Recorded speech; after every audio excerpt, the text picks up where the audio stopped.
فرزند زہرا یہ حالات برے ہیں۔ کاشانۂ بصیرت ایک ایسا مکمل یوٹیوب چینل جس پر محروم بصارت کے لیے بالخصوص اور تمام افراد کے لیے بالعموم سینکڑوں کی تعداد میں اسلامی کتب دستیاب ہیں۔ لہذا گزارش ہے کہ آپ اپنی ذمہ داری نبھاتے ہوئے کاشانۂ بصیرت کو سبسکرائب کرنے کے ساتھ ساتھ بیل آئیکن کو پریس کیجیے تاکہ آپ علم کے حصول کے ساتھ ساتھ مذہب اہل بیت کی اشاعت میں بھی اہم کردار ادا کرتے رہیں۔ کاشانۂ بصیرت، کاشانۂ بصیرت، کاشانۂ بصیرت۔ فرزند زہرا یہ حالات برے ہیں۔ السلام علیکم ورحمۃ اللہ وبرکاتہ۔ سامعین، آپ سماعت فرما رہے ہیں سیرت امیر المومنین حضرت علی ابن ابی طالب، حصہ اول، مؤلف علامہ مفتی جعفر حسین علی اللہ مقامہ۔ آج ہم آپ کے سامنے اس کی 59ویں ریکارڈنگ پیش کر رہے ہیں، صفحہ نمبر 700۔ عنوان ہے جنگ نہروان۔ ابو موسیٰ نے امیر المومنین کی برطرفی اور عمرو ابن عاص نے اس برطرفی کے ساتھ معاویہ کے تقرر کا جو کھیل کھیلا اور جس طرح قرآن و سنت کے تقاضوں کو نظر انداز کیا اور عہد و پیمان کی دھجیاں اڑائیں، وہ تاریخ پر نظر رکھنے والوں سے مخفی نہیں ہے۔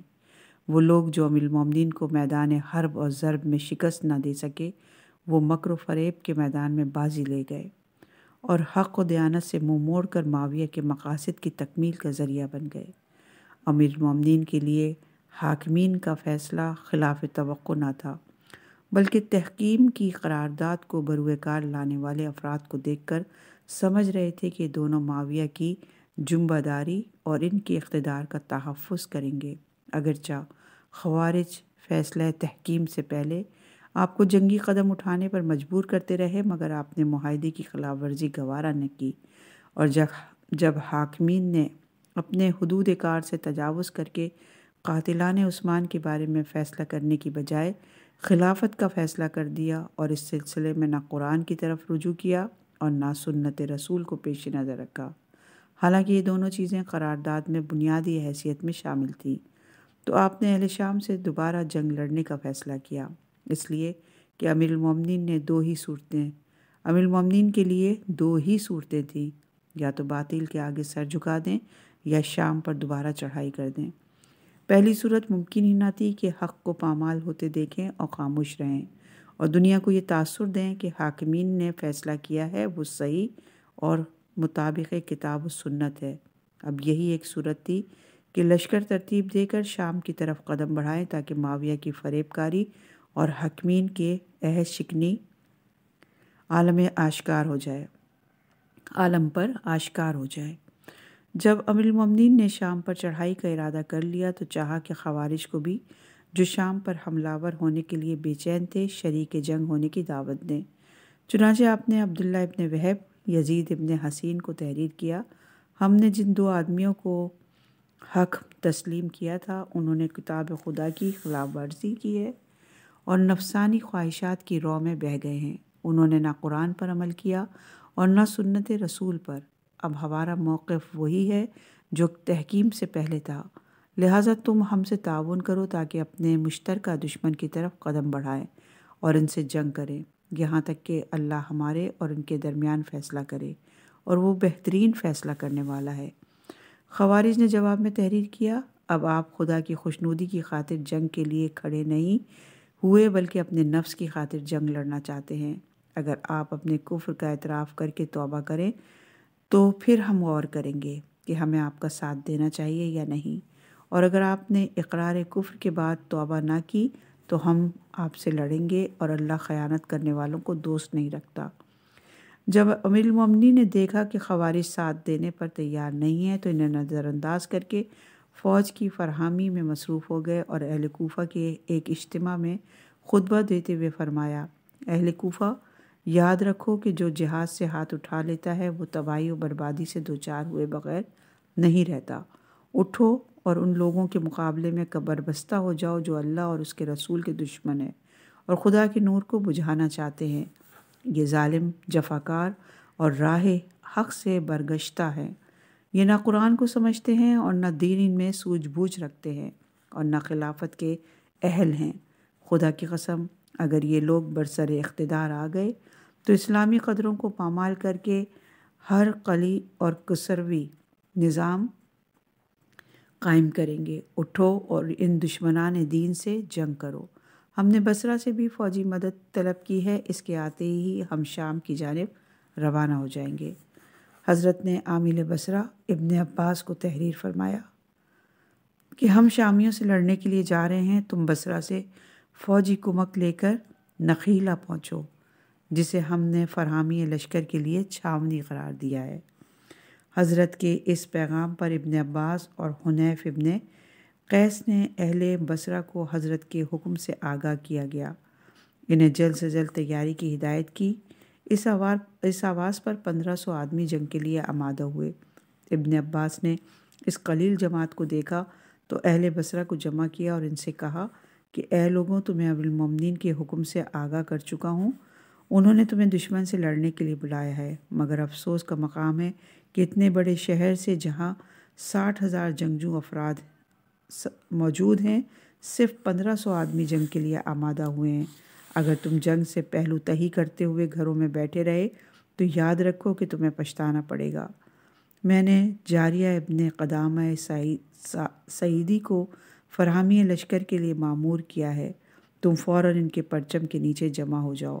اس کہنے سننے اور جھنجھوڑنے سے مزید 1700 آدمی تیار ہوئے اور یہ 3002 افراد کا لشکر کوفے کی سمت روانہ ہو گیا۔ اس لشکر کے وارد نخیلہ ہونے کے بعد رؤسائے کوفہ حضرت کی خدمت میں حاضر ہوئے اور آپ نے ان سے فرمایا کہ اہل بصرہ نے جس حد تک تعاون کیا ہے وہ تمہارے سامنے ہے۔ تم لوگ میرے آوان و انصار اور بازوئے شمشیر زن ہو۔ تم میں سے ہر سردار قبیلہ کو چاہیے کہ وہ اپنے قبیلے والوں کو جہاد کی ترغیب دے اور جو بھی لڑنے کے قابل ہو اسے لشکر میں شامل ہونے کی دعوت دے۔ اس پر سعید ابن قیس ہمدانی، موقل ابن قیس، عدی ابن حاتم، زیاد ابن خصفہ، حجر ابن عدی اور دوسرے سرداران قبائل نے کہا، ہم بصر و چشم آپ کا ہر حکم بجا لائیں گے اور افواج اور عساکر کی فراہمی میں تعاون کریں گے۔ چنانچہ ان لوگوں کی تحریک پر مختلف قبائل سے 65,000 شمشیر زن اٹھ کھڑے ہوئے۔ امیر المومنین نے سعد ابن مسعود عامل مدائن کو بھی لشکر کی فراہمی کے لیے تحریر فرمایا اور اس طرح کوفہ، بصرہ اور مدائن سے آنے والے 70,000 افراد آپ کے پرچم کے نیچے جمع ہو گئے۔ جب فوجیں منظم ہو گئیں اور جنگی تیاریاں پائے تکمیل کو پہنچ گئیں تو کچھ لوگوں نے کہا ہمیں پہلے خوارج سے نمٹ لینا چاہیے اور اس کے بعد شام کا رخ کرنا چاہیے۔ حضرت نے فرمایا کہ فی الحال خوارج کو ان کے حال پر چھوڑ دو اور شام کی سمت بڑھو۔ اگر تم ادھر جنگ میں مصروف ہو گئے تو معاویہ کو مزید قوت و طاقت کے باہم پہنچانے کا موقع مل جائے گا۔ مناسب یہی ہے کہ اسے موقع دیے بغیر اس سے جنگ چھیڑ دی جائے۔ لوگوں نے کہا یا امیر المومنین، آپ جو مناسب سمجھیں وہ کریں، ہم بہر صورت آپ کے ساتھ ہیں۔ سیفی ابن فصیل شیبانی نے کہا یا امیر المومنین، ہم آپ کے گروہ میں شامل اور آپ کے دست و بازو ہیں۔ ہم اس کے دوست ہیں جو آپ کا دوست ہو اور اس کے دشمن ہیں جو آپ کا دشمن ہو، وہ جو بھی ہو اور جہاں بھی ہو۔ آپ انشاءاللہ مددگاروں میں کمی اور ہمارے ارادوں میں سستی محسوس نہ کریں گے۔ محرز ابن شہاب تمیمی نے کہا یا امیر المومنین، ہم آپ کے مطیع و فرما بردار اور آپ کی نصرت پر یکتئی سے جمع ہیں۔ آپ خوارج کی طرف بڑھیں یا اہل شام کی طرف، ہم آپ کے دشمنوں سے لڑنے میں حیل و حجت نہیں کریں گے، جبکہ ہمیں علم ہے کہ آپ کی اطاعت فرض اور آپ کے دشمنوں سے جہاد باعث ثواب عظیم ہے۔ اسی اثنا میں خوارج کی شوریدہ سری اور شور و شبتی نے قتل اور غارت گری کی صورت اختیار کر لی اور نوبت یہاں تک پہنچ گئی کہ راستے میں انہیں جو شخص ملتا اس سے تحکیم کے بارے میں پوچھتے کہ اگر وہ اس سے اظہار بیزاری کرتا تو وہ اسے چھوڑ دیتے ورنہ اسے قتل کر دیتے، البتہ غیر مسلم کو ذمی ہونے کی بنا پر چھوڑ دیتے اور مسلم کے لیے ان سے جان چھڑانا مشکل ہو جاتا، بلکہ خنزیر پر ہاتھ اٹھانا گناہ اور مسلمانوں کو قتل کرنا کار ثواب سمجھتے۔ مبرون کامل میں لکھا ہے کہ خوارج نے نہروان کے راستے میں ایک نصرانی اور ایک مسلمان کو دیکھا۔ مسلمان کو انہوں نے قتل کر دیا اور نصرانی کو یہ کہہ کر چھوڑ دیا کہ ہمارے نبی نے نصرانیوں کو اہل ذمہ میں سے قرار دیا تھا، لہٰذا ان پر ہاتھ اٹھانا گناہ اور پیغمبر کے معاہدے کی توہین ہے۔ ان لوگوں کے ہاتھ سے اگر کوئی اپنی جان بچانا چاہتا تھا تو اس کے لیے یہی صورت تھی کہ وہ اپنے آپ کو ذمی یا مشرک ظاہر کرے، اور تو اور وصال ابن عطار نے بھی اپنے آپ کو مشرک کہہ کر ان سے اپنی جان چھڑائی۔ واقعہ یہ ہوا کہ وصال اور ان کے چند رؤسا کے خوارج سے مٹ بھیڑ ہو گئی۔ خوارج سے نے پوچھا کہ تم کون ہو؟ وصال نے اپنے ساتھیوں سے کہا یہ خوارج ہیں، تم خاموش رہو، میں تمہاری طرف سے گفتگو کرتا ہوں۔ یہ کہہ کر خوارج کے قریب آئے اور کہا ہم لوگ مشرک ہیں اور تم لوگوں سے پناہ کے طالب ہیں تاکہ تم سے قرآن کی امر و نواہی سیکھیں اور ان پر عمل کریں۔ واصل کہتا ہے انہوں نے ہماری بات کو صحیح سمجھا اور ہمیں قرآن کے احکام سکھاتے اور اس کی تعویل بتاتے رہے اور ہم ان کے ہاں میں ہاں ملاتے رہے۔ جب ہم نے ان کی تمام باتیں بے کم و کاست تسلیم کر لیں تو انہوں نے کہا اب تم ہمارے بھائی ہو، جہاں جانا چاہتے ہو چلے جاؤ۔ واصل نے کہا خدا بند عالم کا اشارہ ہے، اگر مشرکین میں سے کوئی تم سے پناہ مانگے تو اسے پناہ دو یہاں تک کہ وہ اللہ کا کلام سن لے، پھر اسے اس کے ٹھکانے پر پہنچا دو، لہٰذا ہمیں اپنی حفاظت میں ہمارے گھروں تک پہنچاؤ۔ خوارج نے ایک دوسرے کی طرف دیکھا اور کہا کہ قرآن کی روح سے ان کا مطالبہ جائز ہے، لہٰذا ہمیں ان لوگوں کو ان کے گھروں تک پہنچانا چاہیے۔ چنانچہ انہیں ان کے گھروں تک چھوڑ گئے اور اس طرح واصل نے تقیے کا سہارا لے کر اپنے اور اپنے ساتھیوں کی جانوں کا تحفظ کیا۔ اسی طرح صحابی رسول خباب ابن ارت کے فرزند عبداللہ گلے میں قرآن حمائل کیے ان کے قریب سے گزرے تو انہیں روک لیا اور پوچھا کہ تم کون ہو؟ کہا کہ میں صحابی رسول خباب کا بیٹا عبداللہ ہوں۔ کہا کہ اگر تم ہمیں دیکھ کر خوف زدہ ہو گئے ہو تو اپنے دل سے خوف و ہراس نکال ڈالو، ہم چاہتے ہیں کہ تم سے وہ حدیث سنیں جو تم نے اپنے باپ سے روایت کی ہو۔ کہا کہ میرے باپ نے رسول اللہ کو فرماتے سنا، ایک فتنہ کھڑا ہوگا جس میں انسان کا دل مردہ ہو جائے گا اور جس طرح اس کا بدن مردہ ہو جاتا ہے، وہ شام کو مومن ہوگا اور صبح ہوتے ہی کافر ہو جائے گا، اور صبح کافر ہوگا اور شام ہوتے مومن ہو جائے گا۔ یہ روایت تاریخ کامل جلد نمبر 3 صفحہ نمبر 172 پر ہے۔ خوارج نے کہا ہم تمہاری زبان سے یہی حدیث سننا چاہتے تھے، اچھا یہ بتاؤ کہ علی کے بارے میں جب کہ انہوں نے نظریہ تحکیم تسلیم کر لیا کیا کہتے ہو؟ کہا تم لوگوں سے زیادہ اللہ کو پہچانتے ہو اور دین میں انتہائی محتاط اور کامل بصیرت رکھتے ہو۔ وہ تم لوگوں سے زیادہ اللہ کو پہچانتے ہیں اور دین میں انتہائی محتاط اور کامل بصیرت رکھتے ہیں۔ اور یہ روایت ہے تاریخ کامل جلد نمبر 3 صفحہ نمبر 172 پر۔ کہا کہ تم شخصیت پرست ہو اور کام کے بجائے نام سے متاثر ہو، خدا کی قسم ہم تمہیں ہوائے نفس کی پیروی کی سزا دیں گے اور اس طرح قتل کریں گے جس طرح اوروں کو یوں قتل نہ کیا ہوگا۔ یہ کہہ کر ان کی مشکیں باندھ لیں اور انہیں اور ان کی بیوی کو جو حاملہ تھی ایک درخت خرما کے قریب لے آئے۔ اس درخت پر سے کھجور کا ایک دانہ زمین پر گرا جسے ایک خارجی نے اٹھا کر منہ میں رکھ لیا۔ لوگوں نے شور مچا دیا، حرام حرام۔ اس نے فوراً خرما منہ سے پھینک دیا۔ اتنے میں ایک خنزیر ادھر سے گزرا، ایک خارجی نے اسے مار ڈالا۔ اس کے ساتھیوں نے کہا یہ فساد فی الارض ہے، اور اس وقت تک انہوں نے چین نہ لیا جب تک اس کے مالک کو بلا کر راضی نہ کر لیا۔ عبداللہ نے ان کا یہ طرز عمل دیکھا تو کہا جب تم لوگ ذرا سی بات پر اتنی احتیاط برتتے ہو تو مجھے تم لوگوں سے کوئی خطرہ نہ ہونا چاہیے، جبکہ مسلمان بھی ہوں اور کسی ایسے جرم کا مرتکب بھی نہیں ہوا جس کی سزا قتل ہو۔ مگر انہوں نے کوئی بات نہ سنی اور انہیں زمین پر پچھاڑ کر نہایت بے دردی سے قتل کر دیا اور ان کی بیوی کا پیٹ چاک کر کے اسے بھی موت کے گھاٹ اتار دیا، اور بنی تہ کی 3 عورتوں ام سنان سدوائیہ کو بھی ذبح کر ڈالا۔ اس بہیمانہ اور سفاکانہ قتل سے فارغ ہونے کے بعد انہوں نے ایک عیسائی سے ایک درخت کا خرمے کا پھل خریدنا چاہا۔ اس نے کہا مجھے قیمت نہیں چاہیے، تم یوں ہی لے لو۔ کہا ہم ایک ذمی کا مال قیمت ادا کیے بغیر نہیں لیں گے۔ اس نصرانی نے حیرت سے کہا تم ابن خباب جیسے شخص کو بے گناہ مار ڈالتے ہو اور ایک درخت کا پھل بے قیمت لینا گوارا نہیں کرتے۔ اس وحشت اور بربریت کے مظاہروں کے بعد انہیں ان کے حال پر چھوڑ دینا مملکت کے لیے انتہائی خطرناک تھا، کیونکہ امیر المومنین دارالحکومت کوفہ کو خالی چھوڑ کر شام پر چڑھائی کے ارادے سے نکلنے والے تھے، اور کوفہ خوارج کے مرکز سے قریب تھا، اور خود کوفے میں بھی ان کے ہم خیال لوگ موجود تھے۔ ان حالات میں یہ قوی اندیشہ تھا کہ وہ حضرت کی عدم موجودگی میں بلا مزاحمت دارالحکومت مقتوعہ پر قبضہ کر لیں اور اپنے مخالفین کا قتل عام شروع کر دیں۔ حضرت کے لشکر میں اکثریت اہل کوفہ کی تھی۔ ان کے اہل و عیال اور املاک اور اموال خوارج کی دستبرد سے محفوظ نہ رہ سکتے تھے، اس لیے یہی مناسب سمجھا گیا کہ پہلے ان سے نمٹ لیا جائے اور پھر شام کا رخ کیا جائے۔ چنانچہ لشکر والوں نے حضرت سے اس خیال کا اظہار کیا۔ آپ نے خوارج کا جائزہ لینے کے لیے حارث ابن مرائے عبدی کو ان کے ہاں بھیجا، مگر خوارج نے انہیں بھی قتل کر دیا۔ اب کوئی چارہ نہ تھا کہ پہلے خوارج سے نمٹا جائے اور پھر شام کی جانب کوچ کیا جائے۔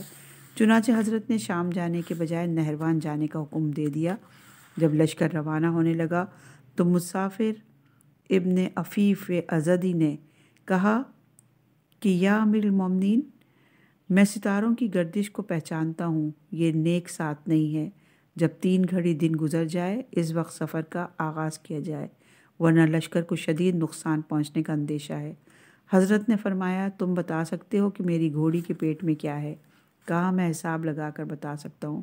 فرمایا جو تمہاری اس بات پر یقین کرے گا وہ قرآن مجید کے جھٹلانے کا مرتکب ہوگا۔ قرآن یہ کہتا ہے اللہ ہی کو قیامت کا علم ہے، وہی میں برساتا ہے اور وہی جانتا ہے کہ شکموں کے اندر کیا ہے۔ پھر اس نجومی کو تحدید اور سرزنش کی اور لشکر والوں سے فرمایا کہ ان چیزوں کو خاطر میں نہ لاؤ اور اللہ پر بھروسہ کر کے چل پڑو۔ جب لشکر نے نہروان کی راہ لی تو آگے بڑھ کر متعدد آدمیوں کے ذریعے معلوم ہوا کہ خوارج حلوان اور بغداد کے درمیان نہر طبرستان کو عبور کر کے پار اتر گئے ہیں۔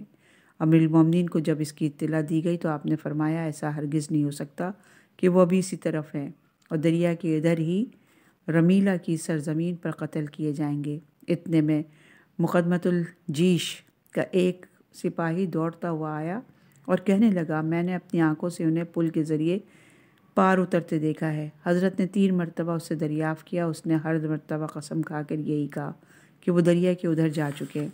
حضرت نے فرمایا خدا کی قسم انہوں نے نہر کو عبور نہیں کیا، ان کے قتل ہو کر گرنے کی جگہ پل کے ادھر ہے۔ خدا کی قسم تم میں سے 10 آدمی بھی قتل نہیں ہوں گے اور ان میں سے 10 بھی نہیں بچیں گے۔ یہ روایت تاریخ کامل جلد نمبر 3 صفحہ نمبر 174 پر ہے۔ ایک طرف پے در پہ یہ خبریں آ رہی تھیں کہ خوارج پار اتر گئے ہیں اور ادھر ام المومنین برابر یہ فرما رہے تھے کہ وہ نہر کے ادھر ہی ہلاک ہوں گے۔ اس سے بعض لوگوں کے دلوں میں شبہات پیدا ہوئے اور ایک نوجوان نے تیور چڑھا کر یہاں تک کہہ دیا کہ اگر خوارج نے دریا عبور کر لیا ہوگا تو میں حضرت پر نیزہ تان کر کھڑا ہو جاؤں گا۔ اب آپ عالم غیب کی خبریں بھی دینے لگ گئے ہیں۔ امیر المومنین نے کچھ لوگوں کی یہ ذہنی کیفیت دیکھی تو گھوڑے کو ایڑ لگائی اور تیزی سے نہر کی طرف بڑھے۔ جب نہر کے قریب پہنچے دیکھا خوارج نہر کے ادھر ہی پڑاؤ ڈالے پڑے ہیں اور اسے عبور نہیں کیا۔ اتنے میں لشکر بھی پہنچ گیا۔ اس نے خوارج کو نہر کے ادھر دیکھا تو اللہ اکبر کا نعرہ لگایا۔ حضرت نے لشکر سے مخاطب ہو کر فرمایا خدا کی قسم نہ میں نے جھوٹ کہا ہے اور نہ مجھے جھوٹی خبر دی گئی تھی۔ یہ روایت تاریخ کامل جلد نمبر 3 صفحہ نمبر 174 پہ ہے۔ امیر المومنین نے خوارج سے 3 میل کے فاصلے پر پڑاؤ ڈال دیا۔ خارجیوں نے لشکر کو دیکھا تو لا حکم الا اللہ کا نعرہ لگایا اور حضرت کو پیغام بھجوایا کہ اب بھی آپ تائب ہو جائیں تو ہم آپ کی بیعت کر لیں گے، ورنہ خلافت سے علیحدہ ہو جائیے تاکہ ہم اپنا کوئی امام منتخب کریں۔ حضرت نے انہیں کہلوایا کہ ہمارے دوستوں کے قاتلوں کو ہمارے حوالے کرو تاکہ ہم ان سے قصاص لیں اور ان کے بعد جب تک ہم شام کی جنگ سے فارغ نہیں ہو جاتے تم سے کوئی تعرض نہیں کریں گے اور تمہیں تمہارے حال پر چھوڑ دیں گے۔ شاید اس عرصے میں اللہ تمہیں سوچنے سمجھنے اور حق کی طرف پلٹ جانے کی توفیق دے۔ خوارج نے جواب میں کہا ہم سب نے آپ کی بھائی بندوں کو قتل کیا ہے اور ہم سب آپ کا اور ان کا خون بہانا جائز و مباح سمجھتے ہیں۔ امیر المومنین نے خوارج کے اس جواب پر مشتعل ہونے کے بجائے انہیں پھر سمجھانے کی کوشش کی اور قیس ابن سعد انصاری کو ان کے ہاں بھیجا تاکہ انہیں فتنہ انگیزی سے روکیں۔ انہوں نے خوارج کے ہاں پہنچ کر ان سے کہا، اے لوگو، تم گناہ عظیم کے مرتکب ہوئے ہو، ہمیں بلا وجہ کافر قرار دیتے ہو، تم قاتل ناحق سے باز آؤ اور ہمارے ساتھ مل کر دشمن سے جہاد کرو۔ اس پر عبداللہ ابن شجرہ سلمہ نے کہا، اب ہماری آنکھوں سے پردہ اٹھ چکا ہے، باطل کے اندھیرے چھٹ گئے ہیں اور حق کے اجالے ہر سمت پھیل چکے ہیں، اب ہم کسی حالت میں تمہارا ساتھ نہیں دیں گے۔ قیس نے کہا، میں تمہیں اللہ کا واسطہ دیتا ہوں، تم فتنوں میں نہ پڑو اور اپنے ہاتھوں اپنی ہلاکت کا سامان نہ کرو۔ اس کے بعد ابو ایوب انصاری ان کے ہاں گئے اور انہیں افتراق انگیزی اور فتنہ پردازی سے باز رکھنے کی کوشش کی اور کہا کہ ہماری سمجھ میں نہیں آتا کہ بنائے مزاحمت کیا ہے اور تم کیوں جنگ اور قتال پر اتر آئے ہو۔ اگر لڑنے بھیڑنے کا اتنا ہی شوق ہے تو اٹھو اور ہمارے ساتھ مل کر دشمن سے جنگ کرو۔ خوارج نے کہا، اگر ہم ساتھ دیں تو کل پھر ہم پر تحکیم مسلط کر دو گے۔ ابو ایوب نے کہا، پہلے حال کی خبر لو، پھر مستقبل کی بھی فکر کر لینا۔ مگر خوارج ان سفارتوں اور پند و نصیحت کی باتوں سے راہ راست پر آنے والے نہ تھے۔ سمجھانے والے سمجھا کر ہار گئے اور جھنجھوڑنے والے جھنجھوڑ کر تھک گئے، مگر انہوں نے کروٹ نہ بدلی۔ آخر خود امیر المومنین ان کے ہاں تشریف لے گئے اور ان سے مخاطب ہو کر فرمایا، اے لوگوں، تم نافہمی اور بد اندیشی کی وجہ سے جماعت سے کٹ گئے ہو اور نفسانیت کی بنا پر حق سے بے راہ ہو گئے ہو۔ میں تمہیں خبر دیتا ہوں کہ تم اس وادی اور اس وادی کے موڑوں میں قتل کیے جاؤ گے۔ امت تم پر نفرین کرے گی اور ہر طرف سے تم پر پھٹکار پڑے گی، اس لیے کہ تمہارا موقف سراسر غلط اور تمہارا عناد بلا وجہ ہے۔ تمہیں یاد ہوگا کہ ہم نے تمہیں تحکیم کے منانے سے منع کیا تھا اور کہا تھا کہ یہ مکر و فریب ہے، اس فریب میں نہ ہو، مگر تم نے میری بات تک نہ سنی اور جنگ سے ہاتھ اٹھا لیے۔ میں نے تحکیم کو مانا تو تمہاری ضد سے مجبور ہو کر، پھر بھی آنکھیں بند کر کے تحکیم کو تسلیم نہیں کیا، بلکہ حاکمین سے یہ عہد لے لیا کہ وہ کتاب و سنت کی روشنی میں فیصلہ کریں، مگر انہوں نے کتاب و سنت کے خلاف فیصلہ کیا، لہٰذا ہم ان کے فیصلہ ٹھکرانے میں حق بجانب ہیں۔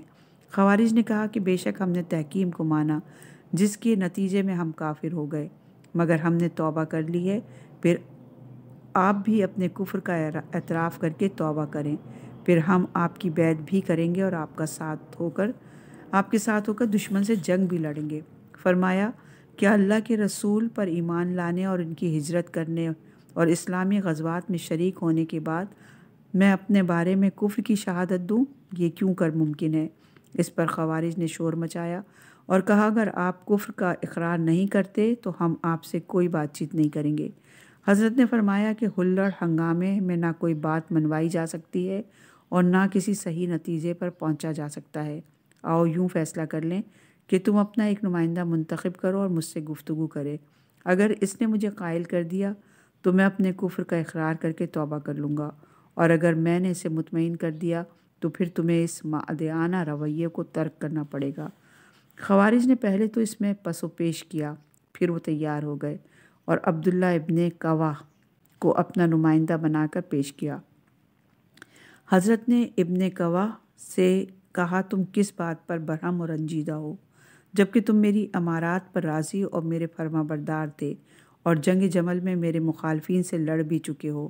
کہا، اس وقت پر تحکیم کی صورت پیدا نہ ہوئی تھی۔ فرمایا، اے ابن قواہ، میرا فیصلہ زیادہ صحیح ہونا چاہیے یا رسول اللہ کا؟ کہا، رسول اللہ کا۔ فرمایا، تم نے اللہ کا یہ ارشاد تو سنا ہوگا، کہو، آؤ ہم اپنے بیٹوں کو بلائیں، تم اپنے بیٹوں کو، ہم اپنی عورتوں کو بلائیں، تم اپنی عورتوں کو، ہم اپنے نفسوں کو بلائیں، تم اپنے نفسوں کو، پھر گڑ گڑائیں اور جھوٹوں پر خدا کی لعنت کریں۔ کیا اللہ نے اس لیے اپنے پیغمبر کو مباہلے کا حکم دیا تھا کہ اسے پیغمبر کے سچا اور نصارہ کے جھوٹا ہونے میں شبہ تھا، اور وہ اس مباہلے کے ذریعے اپنا شبہ برطرف کرنا چاہتا تھا؟ کہا کہ نہ اللہ کو شبہ تھا اور نہ اس کے رسول کو، یہ نصارہ کے مقابلے میں ایک احتجاج تھا۔ فرمایا، پھر تحکیم بھی تو ایک طرح سے احتجاج تھی۔ کہا کہ حکم مان لینے کے معنی یہ ہیں کہ آپ کو اس امر میں شک ہوا کہ آپ حق پر ہیں یا نہیں، حالانکہ جنگ اس بنیاد پر لڑی جا رہی تھی کہ آپ حق پر ہیں اور اہل شام باطل پر۔ چنانچہ آپ نے معاویہ سے واضح الفاظ میں کہا کہ اگر کتاب خدا ہمارے حق میں فیصلہ کرے تو تم ہماری پیروی کرنا، اور کتاب خدا اگر تمہارے حق میں فیصلہ کرے تو ہم تمہارے اتباع کریں گے۔ اس کا مطلب اس کے سوا کیا ہے کہ آپ کو خود اپنے حق کے بجانب ہونے میں شبہ ہو۔ جب آپ خود اپنے متعلق شک میں پڑ گئے تو ہمارے لیے زیادہ گنجائش ہے کہ ہم آپ کے حق بجانب ہونے میں شبہ کریں۔ حضرت نے فرمایا کہ یہ اتباع مشروط تھا، اور مشروط اتباع کے اقرار سے یہ کہاں لازم آتا ہے کہ ہمیں اپنے موقف کی صداقت میں شبہ تھا، اور ایسے مشروط اتباع کی پیشکش رسول اللہ نے بھی کی تھی۔ چنانچہ قرآن مجید میں ہے، کہو کہ اللہ کی طرف سے کوئی نوشتہ لاؤ جو توریت اور قرآن سے زیادہ ہدایت انسانی کے لیے بہتر ہوتا کہ میں اس کی پیروی کروں اگر تم سچے ثابت ہوئے۔ ابن کوا نے کہا کہ یہ بات درست ہے، مگر آپ نے حاکمین مقرر کر کے اللہ کا کام دوسروں کے سپرد کر دیا اور اس طرح کفر کا ارتکاب کیا۔ حضرت نے فرمایا کہ میں نے صرف ابو موسیٰ کو حکم مقرر کیا تھا۔ کہا کہ ابو موسیٰ کافر ہے۔ فرمایا کہ وہ کب سے کافر ہوا؟ جب اسے تحکیم کے لیے منتخب کیا گیا یا جب اس نے فیصلہ صادر کیا؟ کہا جس وقت اس نے فیصلہ کیا۔ فرمایا تو پھر تم نے تسلیم کر لیا کہ جب اسے حکم مقرر کیا گیا تھا تو وہ مسلمان تھا، اور تمہیں یہ امید تھی کہ وہ اللہ کے نازل کردہ حکم کے مطابق فیصلہ کرے گا، لہٰذا اسے حکم مقرر کرنے میں کوئی امر مانے نہ تھا۔ ابن کوا نے کہا کہ جب اس نے فیصلہ کیا اس وقت تو وہ کافر ہو گیا۔ فرمایا کہ اگر رسول اللہ کسی مسلمان کو کفار کی طرف بھیجیں کہ وہ انہیں اسلام کی دعوت دے اور وہ اسلام کے بجائے ضلالت و گمراہی کی تعلیم دینے لگے تو کیا رسول اللہ پر اس کی ذمہ داری عائد ہوگی؟ ابن کوا نے کہا نہیں۔ فرمایا کہ پھر ابو موسیٰ کافر ہو گیا تو اس کا الزام مجھ پر کیوں عائد کرتے ہو؟ اور تمہارے لیے یہ جواز کیوں کر پیدا ہو گیا کہ تم تلواروں کندھوں پر رکھ کر مسلمانوں کو قتل و غارت کرتے پھرو؟ رہا دوسرا حکم عمرو ابن عاص، تو اسے نامزد کرنے والا معاویہ تھا۔ میں اسے کیوں کر حکم قرار دے سکتا تھا؟ جبکہ اس کا بس چلتا تو وہ میرے قتل کا فیصلہ کرتا۔ کہا کہ پھر آپ ایک مسلمان اور ایک کافر کی تحکیم پر کیوں رضامند ہوئے؟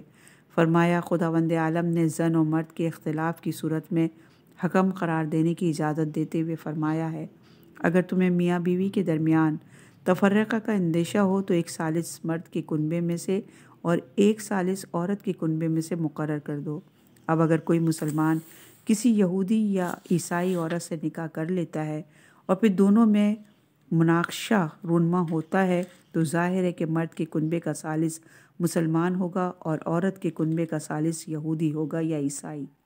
تو کیا از روئے قرآن ایک مسلمان اور ایک کافر کے حکم قرار دیے جانے کا جواز ثابت نہیں ہوتا؟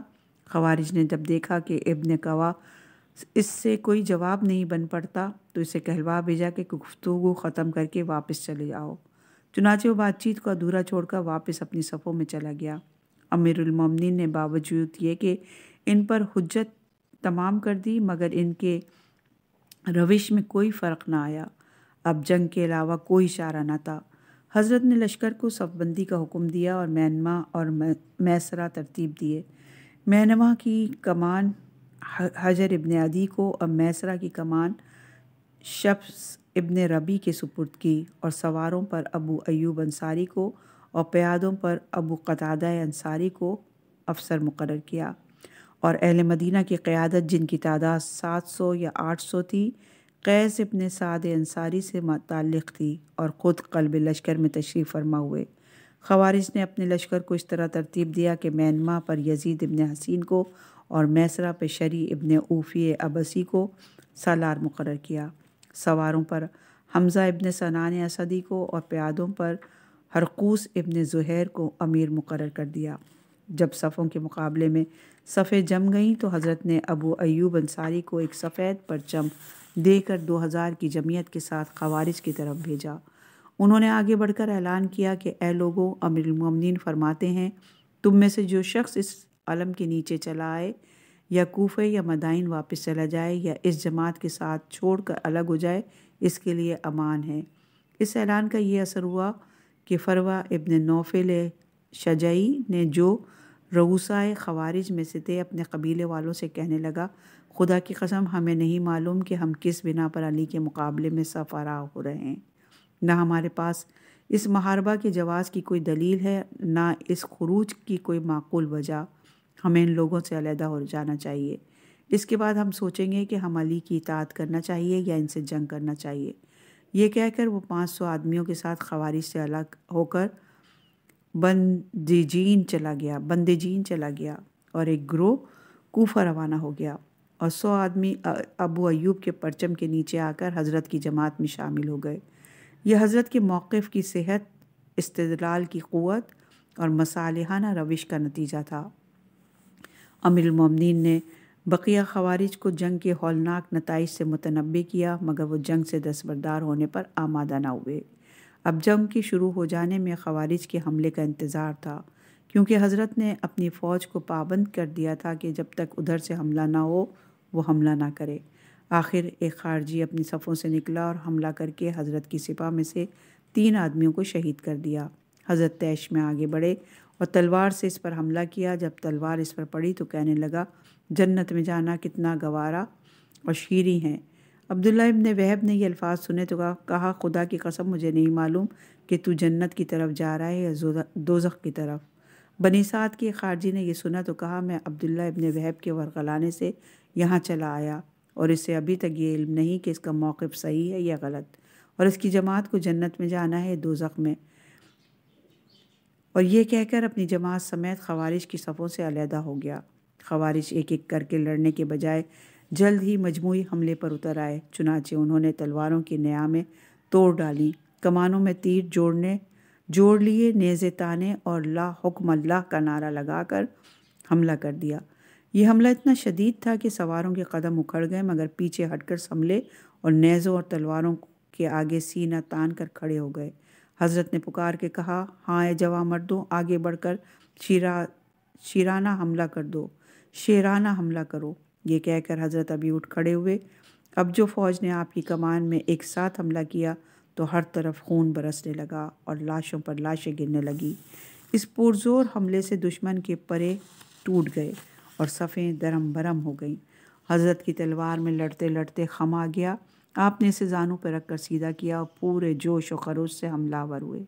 ادھر لشکر والے خوارج کے سروں پر تلواریں چلاتے اور پیچھے ہٹنے والوں پر تیر برساتے ہوئے آگے بڑھتے رہے، یہاں تک کہ انہیں چاروں طرف سے نرغے میں لے لیا اور راہ فرار ان پر بند کر دی، اور بپھرے ہوئے شیروں کی طرح ان پر ٹوٹ پڑے۔ تلواریں شعلہ برسانے لگیں اور زندگی کی لو دم توڑتی نظر آنے لگی، اور بقول شخص سے اس طرح وہ گر گر کر مرنے لگے گویا کسی نے ان سے کہہ دیا ہو کہ مر جاؤ، اور وہ مر گئے۔ 400 خوارج زخمی ہو کر جنگ کے قابل نہ رہے اور 9 آدمیوں نے بھاگ کر جان بچائی۔ ان میں سے 2 عمان کی طرف، 2 سجستان کی طرف، 2 کرمان کی طرف، 2 جزیرے کی طرف بھاگ گئے، اور ایک یمن میں تل موردن میں پہنچ گیا، اور باقی سب کے سب قتل ہو گئے۔ سردارانہ نے خوارج میں سے عبداللہ ابن وہب کو، زیاد ابن خصفہ نے، یزید ابن حسین طائی کو، ابو ایوب انصاری نے، ہرقوس ابن زہیر کو، جیش ابن ربیعہ کنانی نے، عبداللہ ابن شجرہ سلمہ کو، عبداللہ ابن زہر خولانی نے، اور شریع ابن اوفی کو قیس ابن معاویہ نے موت کے گھاٹ اتارا، اور امیر المومنین کے لشکر میں صرف 8 آدمی شہید ہوئے، جن کے نام یہ ہیں: روبہ ابن رب بجلی، سعید ابن خالد سبعی، عبداللہ ابن حماد اجنی، فیاض ابن خلیل ازدی، قسیم ابن سلمہ جہانی، عبید خولانی، جمی ابن جسیم کندی، حبیب ابن عاصم اسدی۔ امیر المومنین کے ہمراہیوں نے جب دیکھا کہ خوارج سب کے سب قتل ہو گئے ہیں تو کہنے لگے، اب صفائے ہستی سے ان کا نام و نشان مٹ گیا ہے۔ حضرت نے فرمایا، ہرگز نہیں، ابھی تو وہ مردوں کی صلبوں اور عورتوں کی شکموں میں موجود ہیں۔ ہرگز نہیں، ابھی تو وہ مردوں کی صلبوں میں اور عورتوں کی شکموں میں موجود ہیں۔ جب بھی ان میں کوئی گروہ ابھرے گا تو اسے کاٹ کر رکھ دیا جائے گا، یہاں تک کہ ان کی آخری فردی چور اور ڈاکو ہو کر رہ جائیں گے، یعنی ان کی آخری نسلیں جو ہوں گی وہ چور اور ڈاکو ہو کر رہ جائیں گی۔ یہ خطبہ نہج البلاغہ میں موجود ہے۔ جب جنگ ختم ہو گئی تو خوارج کا ایک فرد ذوالصدیہ کی لاشیں کی تلاش شروع ہوئی، کیونکہ امیر المومنین کے خروج سے پہلے فرمایا کرتے تھے کہ ایک قوم دین سے اس طرح نکل جائے گی جس طرح تیر شکار کو چیر کر نکلتا ہے۔ ان لوگوں کی علامت یہ ہے کہ ان میں ایک شخص ناقص ہاتھ والا ہوگا، اور یہ روایت تاریخ کامل جلد نمبر 3 صفحہ نمبر 175 پر موجود ہے۔ کچھ لوگوں نے اسے ادھر ادھر لاشوں میں تلاش کیا مگر اس کی لاش نہ مل سکی۔ انہوں نے پلٹ کر حضرت سے کہا، ہم نے تمام لاشیں دیکھ لی مگر اس کی لاش کہیں نظر نہیں آتی۔ فرمایا، خدا کی قسم اس کی لاش انہی لاشوں میں موجود ہے۔ یہ کہہ کر حضرت نے سلمان ابن ثمامہ حنفی اور ریان ابن بصرہ کو ساتھ لے کر تلاش کے لیے کھڑے ہوئے۔ جب لاشوں کو دیکھتے بھالتے ہوئے نہر کے کنارے پہنچے تو دیکھا کہ گڑھے میں 40-50 لاشیں پڑی ہیں۔ جب ان لاشوں کو ہٹا کر دیکھا گیا تو ان کے نیچے ذوالصدیہ کی لاش بھی پڑی تھی۔ حضرت نے اپنے ہمراہیوں سے فرمایا، اللہ اکبر، نہ میں نے جھوٹ کہا نہ مجھے جھوٹی خبر دی گئی۔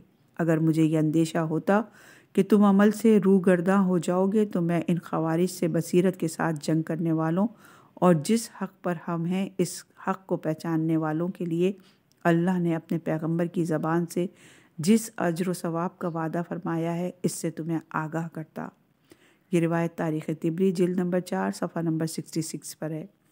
جب پلٹ کر خوارج کی لاشوں کی طرف سے ہو کر گزرے تو فرمایا، تم پر افسوس ہے جس نے تمہیں فریب دیا، اس نے تمہیں نقصان پہنچایا۔ لوگوں نے پوچھا، یا امیر المومنین انہیں کس نے فریب دیا؟ فرمایا کہ شیطان اور نفس امارہ نے۔ ان دونوں نے فریب کا جال بچھایا، یا امیدوں کے ذریعے انہیں ورغلایا، یا گناہوں کو سج کر ان کے سامنے پیش کیا۔ یہ چیز ان کے ذہنوں میں بٹھا دی کہ وہ غالب و کامران رہیں گے۔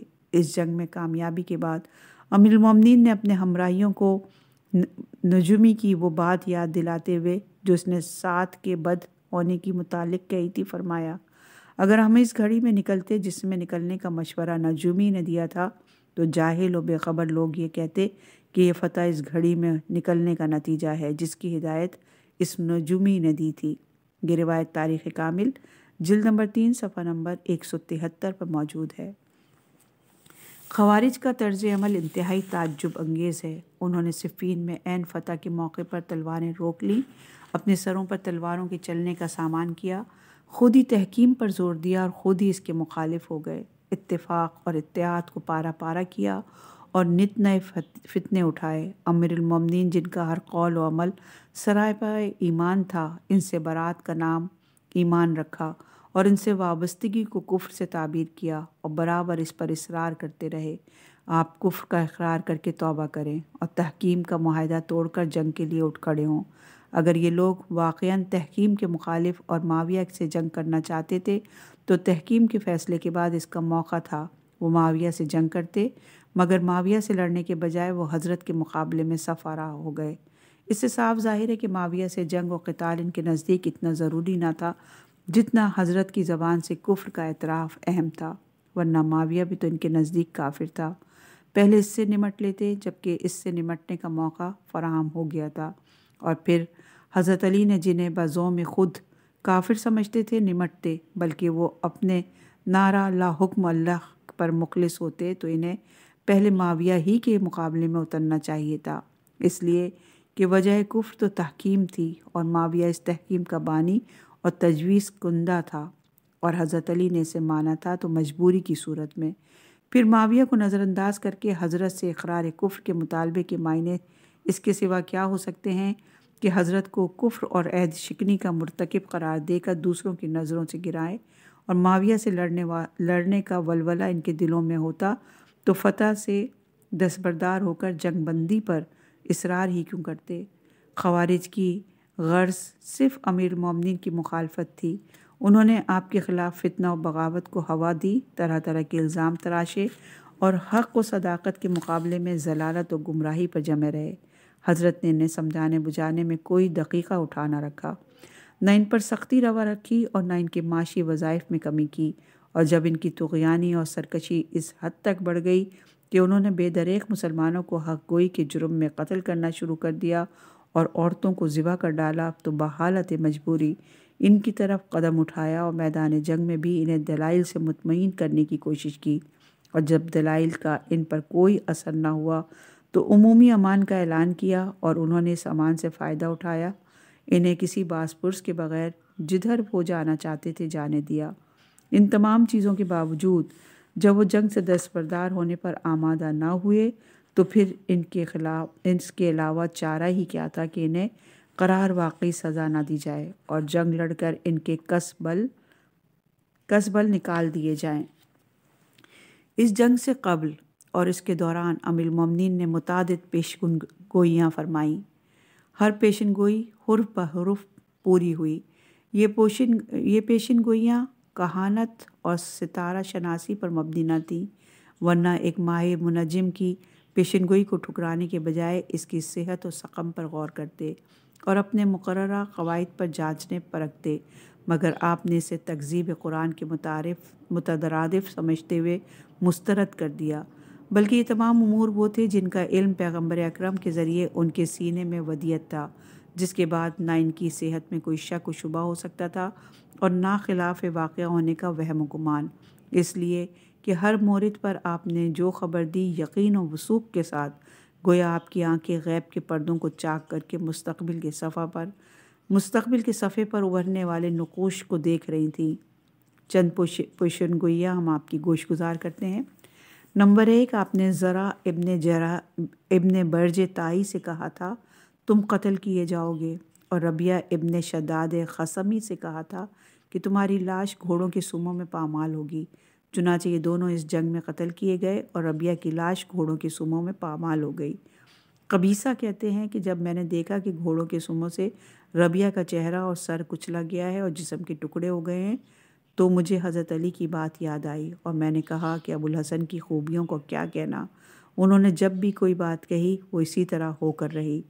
اور یہ روایت ہے کتاب الامۃ السیاسہ صفحہ نمبر 153۔ اور نمبر 2 پیشن گوئی تھی کہ خوارج کے بارے میں فرمایا کہ وہ پل کے ادھر قتل ہوں گے اور نہر عبور کر کے پار نہیں اتریں گے۔ چنانچہ ایسا ہی ہوا، وہ نہر کے ادھر اس قطع زمین پر مارے گئے جسے رمیلہ کہا جاتا ہے۔ نمبر 3 پیشن گوئی تھی کہ آپ نے خبر دی کہ آپ کے لشکر میں سے 10 آدمی بھی مارے نہیں جائیں گے اور خوارج میں سے بھی 10 نہیں بچیں گے۔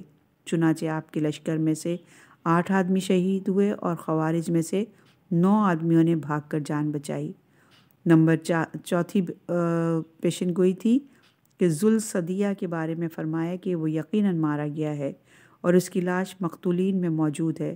چنانچہ اس کی لاشوں کے ڈھیر میں سے برآمد ہوئی۔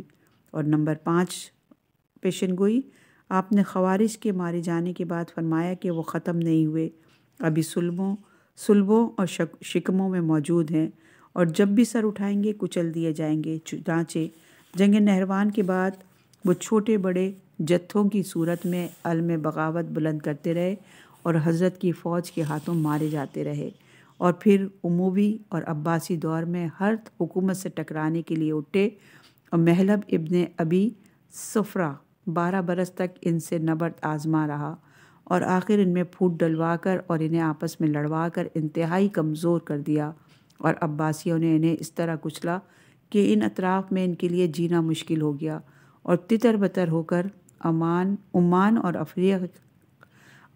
اور افریقہ کی طرف نکل گئے اور اب بھی مسقط اور زنجبار میں جماعتی صورت میں موجود ہیں۔